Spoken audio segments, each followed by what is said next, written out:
Little squeeze. Yeah, Nemechek's car went high up against the wall, came back down into the car of Brett Bodine. Bodine was just an innocent victim there. He was down on the inside of the track. Nemechek's car went a little high up next to the outside wall, careened down across the track, and then, of course, into the inside retaining wall. From another angle, more about the story. We take a look from a different angle, and you can see Nemechek just shoot out of that pack down to the inside. Brett Bodine said, "What in the world is this coming at me?" It happened so quickly he didn't have time to react. Yeah. Davey had a good qualifying speed. He's in a pack of cars there, Ken. It looked like he might have clipped the outside wall just a little bit. Yeah, did you see the right side of the car damaged pretty good? So he must have got up against the right side of the car, then got down on the inside. Those roof flaps again did their job, kept the car down on the ground, and he spun on the pit road, finally came to a stop. We'll take a look at it at another angle. And you'll see 22 is that other car. That black car is LaJoy. The Bill Davis car has been involved as well, and he is pitting at the present time. Yeah. Whoa! A little extra thrill for the folks. Well, you can see the accidents already started to happen. That's Kinzer in the green car up into the white car of Phil Parsons. Apparently a couple of them got together going into the turn. And we were just talking about how well Kinzer was doing. Unfortunately, not doing too well right now. From another angle.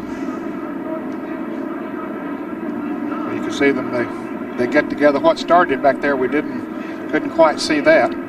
Ward Burton and Loy Allen coming along here in the bottom, squeaking through. Glad that Kinzer didn't spin one more time. Rick Mast coming by there. And Phil Parsons does a good job. Well, this is Cope after he comes around. See there, the tire let go. The back end went around. The roof flaps come up. So at least he's able to keep it off the wall. But he's coming very slowly. In fact, he didn't make it. He got down into turn one and is not going to be able to get back on around. Let's take a look at that first incident, which happened on the back straightaway. Well, you can see that was Cope down on the inside of John Andretti coming off the turn. Their cars got a little bit loose. They made contact, and around they came. There again, the roof flaps employed on Derek Cope's car, but he is flat spotting those tires as he has the brakes locked. And part of it, you can see Bobby Hamilton come by on the inside, but Mike Wallace up on the outside. And then, of course, the 44 car of Jeff Purvis has already been hit. Right. There's Dave Marcus coming by on the inside, car 71. Another angle. Looks like they must have hit coming out of two. Coming out of two. That's a treacherous spot over there, Richard. That's the shortest turn on the racetrack. That coming off the turn. It's really, really tight. And again, the wind catches you there. You go off the transition from the bank onto the straightaway at the. And, if you're not got everything lined up just already straight down the straightaway, it don't work too good. At lap 57. Brought out this latest caution. These four cars right here coming off turn 4. Now we'll move them forward, and you'll see the car number 75 of Todd Bodine just shoot out of there. Whether he had contact with the 33 car of Robert Presley wasn't very clear, but he spun around. The roof flaps came up. He got the car righted, hit it in the right direction. And Wallace here. They're coming back. This is off 4. Okay. Yeah, what happened, well, now I'm gonna call this the way I seen it. Bobby's been running high, and he was up against the wall, and the two car come out on him. Looked like a David Pearson, Richard Petty deal there. Yeah, 1976 all over again, huh? Here's the end of it.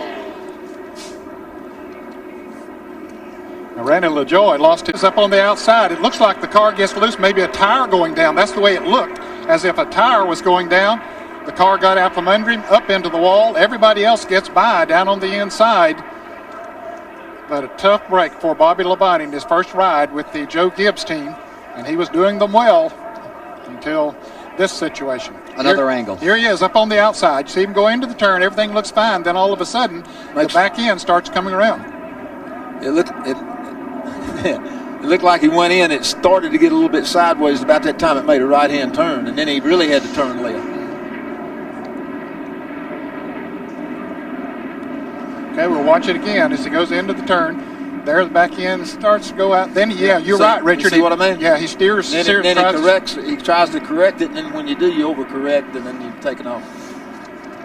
And his brother almost hit him. That was Terry Labate down on the inside, almost got into him. Now, do they pit? Yeah, I think they do. 14 laps to go. We'll see.